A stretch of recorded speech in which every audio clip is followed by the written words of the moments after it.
Hi, I'm Dustin Abbott, and I'm here today to give you my review of the new TTArtisan Autofocus 23mm F1.8 lens.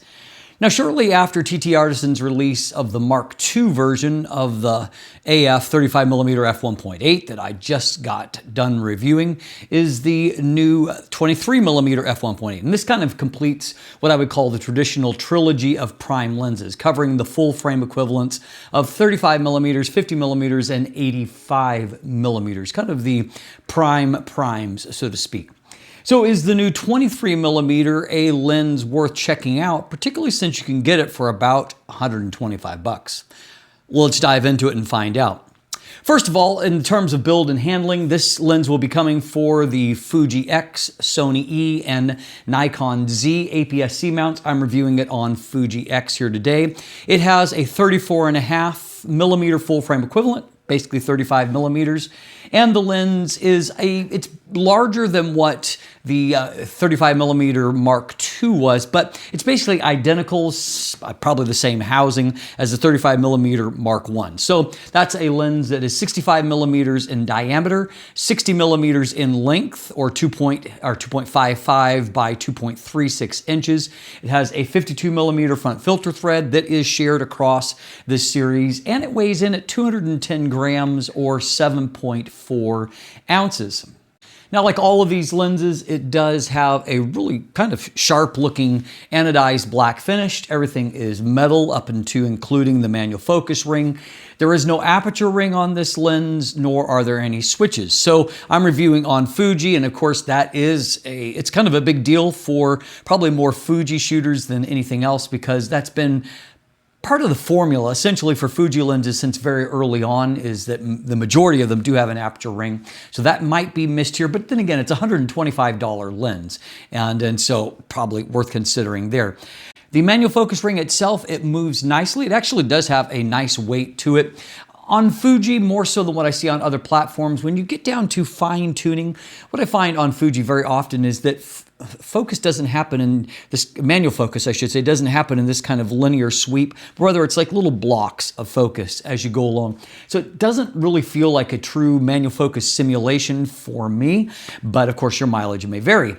It has 9 aperture blades. I don't find them to be particularly round, however, and so even here in the shot at, I believe, f2.5, you can already see very much the nonagonal shape and the shape of the aperture blade, so not particularly rounded. We have an improved hood design, similar to what we saw on the 35mm Mark II, in that it's just a traditional hood. It's made out of plastic. It's nothing special, however, but what it isn't is that kind of odd shape that came down to a rectangular opening. That hood, like we saw on the initial 35 f1.8 or also the 56mm f1.8, it couldn't be reversed. You can't really get in to use filters with it attached. It was a really odd design. So this is more conventional, and it's better for it. You can reverse it for storage, you can get at filters, you can just use it as normal. So all of that is good. Also included is front and rear caps, and the rear cap design is unique on these TTArtisan lenses in that it does have a USB-C port built into it, which will allow you to do firmware updates through the cap as opposed to having a USB-C port right on the lens somewhere itself. Minimum focus distance here is 30 centimeters, and I do find that the magnification level is a little bit better than what I've seen on some of the earlier TTArtisan lenses, a little bit higher magnification. I'm going to estimate somewhere in the 0.14 to 0.15 times. They don't give us that information, but as I just kind of compared it to previous reviews where I did have the magnification level, that seems to be the range that we are in. Now, obviously there are no bells and whistles on this other than the fact that it's a really nicely built lens that works, and it costs 125 bucks. So hard to complain about that. Also hard to complain about the fact that we do have an autofocus system here, and for the most part, it really works quite well. It's a lead screw type STM focus motor. The actual focus motor produces relatively little sound. What I do hear is a little bit of clacking from the aperture blades as they open and close, but that is really the primary focus sound that I hear unless I just put my ear right next to the lens itself. You can see here that the focus speed is about average, or maybe on the slow side of average. When you're really forcing big focus changes like what I'm doing in that test, it's a little bit more deliberate. It's not like that instantaneous back and forth. However, what I found is in ordinary use where you're rarely making that big sweeping focus change, I didn't really notice the focus being slow on a normal basis. So I don't think that for most people in most situations it's going to be a problem unless you're trying to capture action where having a little bit more thrust and a little bit more reactiveness in the focus motor might be useful for that. But again, if you're trying to shoot really demanding optical situations and you're going to rely on a $125 lens, that might be your first clue that you're not going to get maybe top tier results from that. What I found for ordinary use, ordinary situations, is that the focus accuracy was actually very good. Even here on Fuji, which remains my least favorite autofocus platform of the 4 platforms that I test, I found that it worked well for family shots. I used it at our New Year's party, for example. I'm opening some gifts with the kids over the holidays.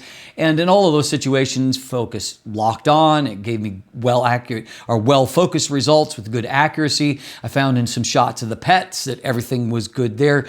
Out in real world shots, again, no focus issues. Every now and then I'd run into the issue, which you do sometimes, where it didn't want to focus on a close subject and wanted to stick on the background. But I found that even with some of the the Fuji first party lenses that cost 4 or 5 times more that I just recently reviewed as well. So overall for stills, autofocus worked just fine.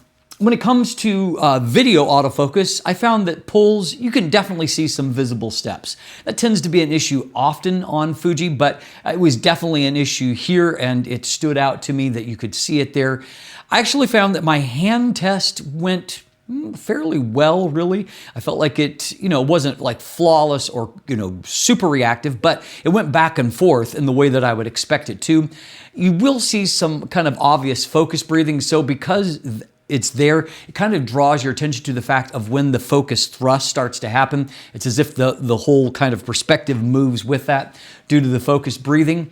But I found that in situations where I'm not trying to force a bigger autofocus change, just, for example, approaching Nala in the shot, I don't really see focus jumping around. It's not always 100% precise, but it's not jumping around, and it felt reasonably cinematic in that kind of setting without any kind of major concerns. And so, again, in general, as long as your expectations are realistic, you're going to get fine results even here on Fuji, and I suspect you'll see better results on either Sony or Nikon Z mount as well. So how about the optical performance from this budget lens? I'll give you an overview here, and then the optical deep dive will follow after that for those of you that want a deeper dive into the performance. So our optical design here is 11 elements in 9 groups. That includes 1 high index element, 2 extra low dispersion elements. The MTF chart is interesting. It's interesting because, for one thing, you'll see that it actually builds a little bit towards the mid-frame, which is unusual. You'll see, then it drops off from there fairly steeply into the corners. I also see something interesting in that where typically the 2 different axes, the meridional and sagittal axes, they actually typically get closer together if you see an MTF that's at a smaller maximum aperture. In this case, shown at f5.6, there's actually, as you get towards the corners, there's actually more separation between those 2 axes, which is odd, which means that you're not going to expect to get amazing stop-down performance, and we'll see if that bears out in our real-world test. What I found is that when shooting at large apertures, f1.8, f2, f2.8, the real-world detail was pretty good if I'm focusing in the rule of thirds. And remember, it's actually a little bit better, a little off-center. Another positive that I found is that distortion is really low, only a -2 to correct a tiny little bit of pincushion distortion. However, vignette is another story. It maxed out the slider, so a full 100 I needed to dial in to deal with the vignette. And so great on distortion, not great when it comes to vignette there. Early on, I found that a lot of the TTArtisan lenses really suffered from some fairly pronounced fringing. That's something that they've worked hard on, and you can tell. I found that the longitudinal chromatic aberrations were relatively low with this lens, not a lot of obvious fringing, and likewise with the lateral chromatic aberrations near the edge of the frame, they're not 100% corrected, but not too bad either. Moving on from there and looking at the resolution, again, remember, I'm testing on a 40 megapixel Fuji X-Trans sensor here. It's the most demanding sensor that I test on. It's the equivalent of over 90 megapixels on a full frame camera, which doesn't even exist. So this is a hugely demanding platform to work on. So throwing an inexpensive lens like this, a budget lens, onto this platform is asking a lot of it. But it didn't really embarrass itself either. I find that the center looks decent and the mid-frame looks a little bit better than decent. The corners are not great. And what I did find is, again, an expensive lens, I did think that my copy was a little bit decentered. And so in the upper left corner, it's about what I would expect looking at the MTF. The lower right corner, it has like almost no image quality. So it's not properly centered in that. And so just something to bear in mind, and that could affect the fact that as I begin to stop down and look at smaller apertures, what I found is that the improvements tended to be really inconsistent based on where I was sampling in the frame. In some places I could see a nice improvement. For example, in this shot, stop down a bit looking at the edge, performance looks quite good. That lower right corner never really got super sharp. It got to a place where it wasn't bad, but it never was fantastic. I found that in real world shots, and again, the center 2/3, that contrast was obviously improved. For example, here in a real world between f1.8 and f5.6, you can definitely see an improvement. And so I found for landscape type shots throughout a lot of the frame, they look pretty good. The corners never really impressed me anywhere, and that's part of what we saw on that MTF, that it's only really one axis that is decent in the corner and the other drops off quite a bit. And so as a byproduct, you're just not going to get really fine details that are rendered there, and that is in fact the case. Diffraction is always going to be an issue when you're on a high resolution body like this. So by f11, I'm starting to see a little bit of softening, and then by minimum aperture f16, you can definitely see it a little bit more pronounced. The bokeh quality is interesting from this lens. And again, this is where I think it kind of redeems itself. You can see that it's definitely not going to be a pin sharp landscape style lens. But if you're using it kind of as a large aperture prime lens for street, or, I've got some shots here that I shot in a restaurant. I actually found that I kind of liked the look of the images. It had personality to it, and there's reasonable amount of sharpness and contrast. Bokeh quality is pretty good. The color and even the natural vignette produces kind of interesting images to my eye. So the bokeh quality is decent, but you'll see, for example, from this shot, that there is enough deformation near the edge of the frame that it almost creates a bit of a swirl effect. Now, you either will like or hate that, but it is a quality that at least some of us find desirable and when it's used well. And for example, like some of the older Helios lenses, they did really, really cool things with that. And then of course, more recently, TTArtisan had their own kind of dedicated swirl lens. And in some ways, the bokeh quality is a little bit like that. And so I could see that even without the specular highlights, that there is a little bit of a swirl. This is not the time of year where I can really shoot to optimize that because of winter, but I'm interested in just seeing maybe when spring comes, the kind of images I can create with the lens. In other situations where it's less about seeing kind of the swirl in the corners, the fall off is pretty decent. I mean, it's not exceptional or anything, but it's not bad at all. One other thing that is worth mentioning, however, is that you will see some flare issues depending on the circumstance in which you're using it. So kind of the worst case scenario for me was this shot at night, where you can see that even though a street light is out of frame, it really caused this kind of almost corona prismatic effect taking place. And so that was obviously a very obvious thing that entered into the frame.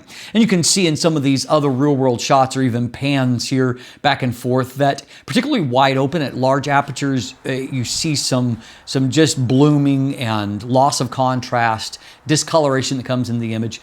Stop down, you're going to see a little bit more precise ghosting patterns, but what I also see is better contrast, and it doesn't really lose contrast or get kind of that washed out look that it did at large apertures. So, some give and take there, a few flaws. My conclusion is this. This is, it's got flaws, but it is a fairly complete lens for $125. And I think about this, that you can get all three of the lenses in the series, the 23, 35, and then 56mm f1.8 lenses. All three of them you can get for about under $380 US. That's pretty amazing to me when I think about the fact that 7 or 8 years ago, very likely a single lens like this would probably cost about that amount of money. And so it's just a tremendous amount of value. I don't know what's happening to TTArtisan, but in their most recent releases of the 56, then the second generation 35, and this 23mm lens, almost right at the same time, within a week or two of them coming out with theirs, Viltrox is releasing a competing lens. And so there's a 56mm f1.7, then there was a 35mm f1.7, and now we are seeing the announcement of a Viltrox 25mm f1.7 Air lens coming. All of these lenses typically cost about $50 more than these TTArtisans, yet they are at the next level in terms of the optical performance. And so I kind of feel bad for TTArtisan that their thunder keeps getting stolen from them. It is a competitive market these days. And I also recognize that for some of you on a very tight budget, another $50 may break the bank for you to where it's just not an option to buy. If you're buying this lens, or frankly any of the 3 lenses in this series, you're getting great value. They have flaws, yes, but they also have character, and they're pretty nicely performing little lenses for the money. So I actually enjoyed using it, and that's pretty great when you consider how inexpensive the lens was. Now, if you want more information, you can check out either my full text review that is linked in the description down below. There's also links to an image gallery if you want to see more photos, some buying links if you'd like to purchase one. And of course, if you want a deeper dive right now into the optical performance, stay tuned. Let's jump into it together. Okay, we're going to start by taking a look at vignette and distortion. The distortion is really basically a non-issue. There is the tiniest amount of pincushion distortion. You can see a little bit of curvature towards the corners. However, a -2 eliminates that altogether. Vignette's another story. Vignette is heavy. It is fairly concentrated in the corners, but then it starts to creep into the frame as well. And so it had required me to maximize the sliders a full 100 to try to eliminate the vignette. You can see there's a little bit of kind of like a discoloration that's left behind. So certainly not a perfect vignette correction. Now, fortunately, TTArtisan has made huge strides in improving their ability to control longitudinal style chromatic aberrations. You can see that this lens isn't exempt from it. There's a little bit of fringing before, a little bit of fringing afterward, but it's not strongly pronounced and not really going to show up much in real-world images. You can see in this shot that, yes, there's a little bit of the magenta fringing before, a little bit of the green fringing afterward, but you can see that it's neutral enough that as you look at this image, it's not any kind of fringing or chromatic aberrations that you see. You're able to just kind of see more of the image itself without too much distraction. Likewise, in the shiny and reflective surfaces, like on the front of this camera, you can see that from the lens, there's not really any kind of bleeding over. No, contrast isn't fantastic. Detail isn't amazing. But you can see as far as fringing, there is a bit in some of these shiny surfaces. But again, as we step back and look at the image, you don't really see any chromatic aberration looking at the image at large. And I think that that's kind of the baseline that I'm looking for. Now, if we look for lateral style chromatic aberrations, you can see there is a little bit that is here. It's not exempt from it. It's not perfectly neutral in the transition from black to white. At the same time, it's not particularly strongly pronounced either, so you're unlikely to see it in most real-world images. Now, in terms of resolution and contrast, this is going to be shown at 200% magnification, and this is on the 40 megapixel sensor on the XH2. So the center of the frame, you can see that detail is okay. It's fairly good. Contrast isn't bad. It's not exceptional, however. Looking up here into the mid-frame, the result actually looks a little bit better to my eye. I think there's a little more detail that's rendered. Contrast is a little bit better, particularly on this side of the bill, but still pretty decent here. If we pan down here, you can see that there is definitely better result on the upper left corner than there is on the lower right here. Now, if we go down to our typical spot, you can see that I think due to a decentering issue, this corner is just, it's kind of trash. There's not a whole lot going on. Whereas if we look up in this corner, you can see that it definitely gets really soft towards the edge. But in this zone, there's definitely more image quality there than what there is here. Likewise, if we look on this side of the frame, again, it's not great, but there is some image quality there. If we look over on this side, it is much, much softer as we get over to this side. If you look at this stamp where there's almost no resolution, and look at this stamp, it's not high contrast or detail, but you can at least, make it out. And so definitely not a perfect centering. Now, for those of you that are wondering if this is just a focus issue, in this particular shot, I focused in the corner. Instead, this corner, since I knew this was a decent corner, I focused here as opposed to the center of the frame. If we go back to the center, the center's not really looking any worse, but you can see that that certainly has not fixed this corner. So I wanted to see if that carried out into real-world shooting at infinity. We can see in the center of the frame that resolution, detail, contrast, all looks really pretty good. As we pan towards the side, we can see that things just, start to generally get softer here and just not quite as good. If I look over on this side of the image, this corner is, it's hard to make too many determinations, though I would say that actually doesn't look terrible to me. And so definitely the corners are softer in general, but I think that the centering issue shows up more at the distance in which I'm looking at my chart. Now, if I compare a wide open shot to a stop down to f5.6, we can see that definitely contrast improves here in the center of the frame. As we move off a little bit to mid frame here, yeah, it's still looking definitely better. Moving off to the corners, it's sharper. It's not like pen sharp, but you can see, for example, if we compare this with this, definitely looking better. As we look up here towards the corner, it's improved. It's probably not radically improved. Over here on the left side, it is definitely improved, but those corners never really get super sharp. I'm not convinced, however, that is the best use of a lens like this. I mean, the truth of the matter is that if you're shooting even at f1.8 and you're shooting in a more typical shot like this, I mean, I think that detail looks really quite good there. You can see all of the kind of the textures of the mannequin. It's very, very interesting shot. Likewise here, a little bit further a distance in my focus area. I mean, there's great detail there. Image looks really, really nice. In this shot of Ferrari here, again, the detail doesn't pop off the chart. I think the lens actually performs better a little bit further out, but it's not like there's anything wrong with that either. It's not exceptional, but it's not bad or soft in any way. The image itself holds up fine looking at it at large. If we stop the lens down to f2, you can see there's not really much of a difference in the middle of the frame. I do think there's a little bit better contrast there in the mid frame, so there is some minor improvement if you compare the blacks on the writing here compared to the blacks on the Canada here. I think there's definitely some difference there. Up into this corner, the difference is not really all that noticeable there. Moving from f2 to f2.8, again, I don't really see a significant difference, and particularly for looking at this side, it's very, very minorly getting better, but in not any kind of significant way. Now, as we move from f2.8 to f4, it is starting to make some improvement. At least this is starting to essentially like come into focus, it feels like. Over on this side, if you look at the one here and the texture around it, it's definitely improving there. If we look down in this bottom right corner, it is starting to look better, but it's still far from good. Likewise, even at f5.6, you can see that bottom right corner, it just really hasn't gotten great. Center of the frame is looking good. If you're looking in the sweet spot in the mid frame, now this is looking really crisp in this mid frame. Likewise, if I pan over to the left side, mid frame is looking really nice and crisp. And up here into the upper left corner, it's looking quite good. It's not like, again, it's not pen sharp. And if you get right off near the edge, definitely not pen sharp, but usable now.